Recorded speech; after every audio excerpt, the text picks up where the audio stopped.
महात्मा गांधी की हत्या। हम सब जानते हैं कि ये कैसे हुआ, पर क्या ये कहानी बस इतनी ही है, या फिर ये उनकी जान लेने की पहली कोशिश थी ही नहीं? चलिए आज इसी अनकही कहानी की परतों को खोलते हैं। तारीख थी 30 जनवरी 1948। एक ऐसी तारीख जो भारतीय इतिहास में हमेशा के लिए दर्ज हो गई।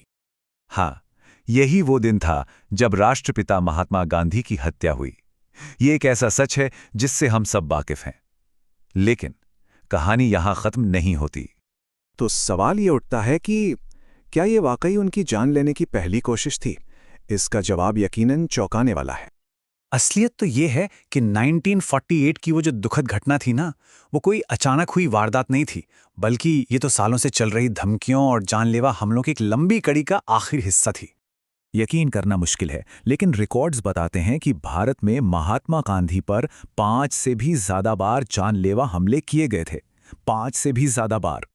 और इस बात पर तो खुद गांधी जी ने भी हैरानी जताई थी।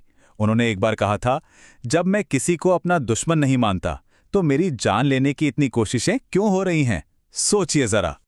तो चलिए जरा इन हमलों की टाइमलाइन पर एक नजर डालते हैं और देखते हैं कि कैसे एक खतरनाक पैटर्न धीरे धीरे सामने आता है।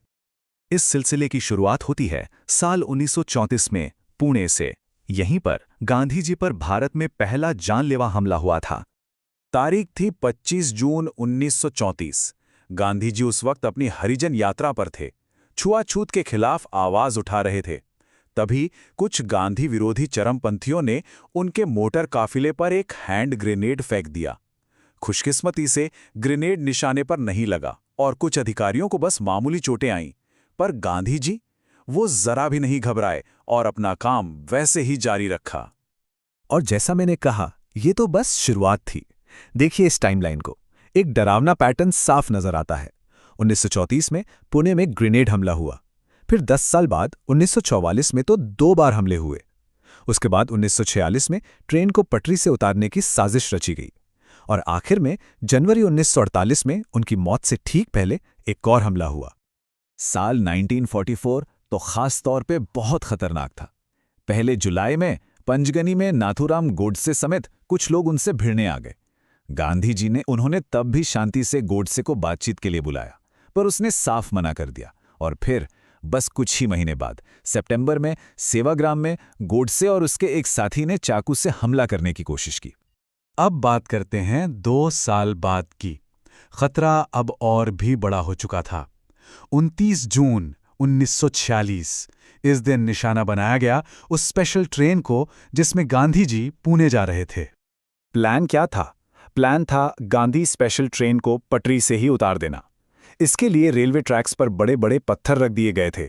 लेकिन ट्रेन के ड्राइवर ने वक्त रहते उन पत्थरों को देख लिया और इमरजेंसी ब्रेक लगा दिए। एक बहुत बड़ी तबाही टल गई। और सबसे हैरान करने वाली बात, इस पूरे वाकये के दौरान गांधी जी अपनी सीट पर आराम से सो रहे थे। उन्हें भनक तक नहीं लगी। और यहीं से हम पहुंचते हैं उनके जीवन के आखिरी पड़ाव पर, इन लगातार हो रहे हमलों का वो दुखद अंत। उनके जीवन के आखिरी 10 दिन ये बहुत तनाव भरे थे। 20 जनवरी 1948 को दिल्ली के बिड़ला हाउस में शाम की प्रार्थना सभा चल रही थी। तभी एक बम फटा। वो साजिश तो नाकाम हो गई, पर ठीक 10 दिन बाद 30 जनवरी को उसी जगह पर नाथूराम गोडसे अपने मकसद में कामयाब हो गया। सोचिए, इतनी सारी चेतावनियां और 10 दिन पहले ही इतना बड़ा हमला। इसके बावजूद गांधी जी अपने फैसले पर टिके रहे। वो डरे नहीं। उन्होंने ना तो अपनी प्रार्थना सभाएं रोकी और ना ही लोगों से मिलना जुलना बंद किया। तो सवाल ये है कि इन सारी घटनाओं को याद रखना जरूरी क्यों है?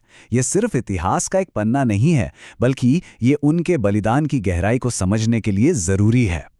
और शायद इसीलिए हर साल 30 जनवरी को हम शहीद दिवस मनाते हैं।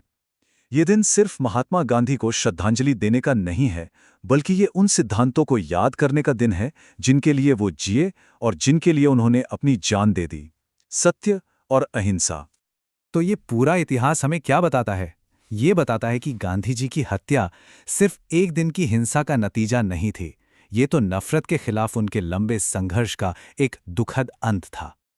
और आखिर में एक सवाल सबके लिए, जब हम ये जानते हैं कि उन्होंने एक या दो बार नहीं बल्कि सालों तक इतने खतरों का सामना किया, तो क्या उनके इस आखिरी बलिदान को देखने का